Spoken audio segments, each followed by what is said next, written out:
sebagai nama perkumpulan marga oleh keturunan yang bersangkutan di perantauan, atau sebagai nama nenek moyang dari marga yang bersangkutan.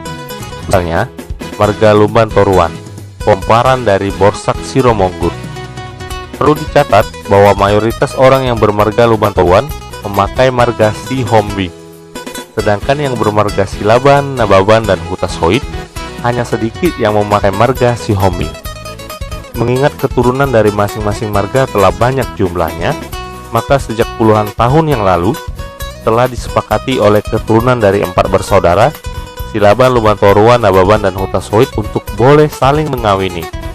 Artinya, lelaki dari masing-masing marga ini boleh mengawini perempuan marga lainnya dari kelompok 4 marga yang bersaudara tersebut.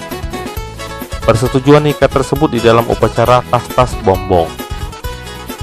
Asal-usul Oputta, Borsak Siromonggur, Sihombing, Lumban Toruan. Raja Somba Paduahon menikah dengan si Boru Pandan Nauli, putri Raja Lontung dari Sabulan. Dia dianugerahi Tuhan dengan 2 orang putra, yang sulung bernama Toga Simamora dengan 3 orang putranya yaitu Purba, Manalu, dan Debata Raja, dan yang bungsu bernama Toga Sihombing dengan 4 putranya yaitu Borsak Junjungan atau Silaban, Borsak Siromonggur atau Lumban Toruan, Borsak Mangatasi atau Nababan, Borsak Bimbingan atau Hutasoit. Ketujuh keturunan tersebut pada saat ini masih menempati Huta Tipang dengan rukun dan damai. Hal-hal yang bersangkut paut dengan pengaturan pembagian warisan sawah dan lading diatur dengan musyawarah. Tipang adalah nama dari seseorang yang disebut Duhut-Duhut Simardimpos Dohot Simarhilop. Topografinya dibagi 2, yaitu Tano Birong yang ditempati oleh Toga Simamora dan Tano Liat yang ditempati oleh Toga Sihombing. Di manakah tempat bermukim marga Lumban Toruan? Semula, Sihombing bermukim di Pulau Samosir. Mungkin untuk ruang hidup yang lebih baru dan lebih baik, ia berkeempat anaknya pindah ke Tipang, seberang Danau Toba. Tipang terletak di pantai selatan Danau Toba pada tanah pesisir yang sempit dikelilingi perbukitan yang cukup tinggi. Tidak jauh dari Bakara, tempat pemukiman Raja Sisingamangaraja. Keluarga Sihombing beserta anak-anaknya cepat berlipat ganda di Tipang. Hal yang membuat lahan persawahan dan pertanian yang terasa kurang. Oleh sebab itu, sebagian keturunan Sihombing bermigrasi ke dataran tinggi atau disebut juga Humbang. Semula, keturunan Lumban Toruan mendirikan kampung dekat Lintong Nihuta, namanya Sipagabu.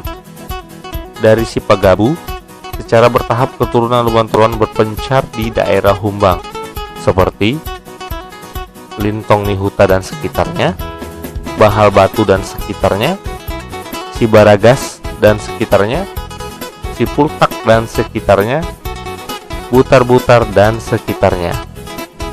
Di 3 daerah pertama, bermukim keturunan Hutagurgur Lumban Toruan, anak sulung Lumban Toruan. Di Butar dan sekitarnya, bermukim keturunan Toga Hariara, anak kedua atau bungsu dari Lumban Toruan. Di keempat daerah tersebut, marga Lumban Toruan merupakan mayoritas ketimbang marga-marga yang lain. Selain di 4 daerah itu, keturunan Lumban Toruan juga berbaur dengan Silaban, Nababan, dan lain-lain. Di Tipang sendiri, sampai sekarang masih tinggal sekelompok Lumban Toruan keturunan Mambir Jalang. Dalam hal ini, Pareme dan Nasora Sabat. Perlu juga diketahui, tempat pemukiman ketiga marga keturunan Sihombing yang berada di Humbang yaitu: pertama, Silaban, di Silaban Rura atau Butar. 2, Nababan, di Nagasaribu, Lumban Tonga-Tonga Paniaran, Cipariama, dan Lumban Motung. Hutasoit, di Siborong-Borong, Butar, Lintong Nihuta, dan sekitarnya. Untuk beberapa abad, persawahan dan pertanian di tempat pemukiman Lumban Toruan masih terasa cukup. Akan tetapi seiring dengan percepatan pertumbuhan keturunan, persawahan dan pertanian pun semakin terbatas. Sejak itulah, keluarga-keluarga Lumban Toruan bermigrasi ke tempat lain. Pada masa perang kemerdekaan, perpindahan keluarga-keluarga Lumban Toruan makin meningkat ke daerah Sumatera Timur. Akibatnya sekarang, mayoritas penduduk di Humbang, daerah asal Lumban Toruan, adalah orang-orang yang sudah tua. banyak para pemuda meninggalkan kampung halamannya untuk sekolah atau untuk memperoleh hidup yang lebih baik. Terima kasih teman sudah menonton video dari Info Batak. Jika kalian suka dengan video ini, silahkan di like, komen, dan dibagikan videonya. Buat teman-teman yang punya ide menarik seputar suku Batak yang mau dibahas di Info Batak,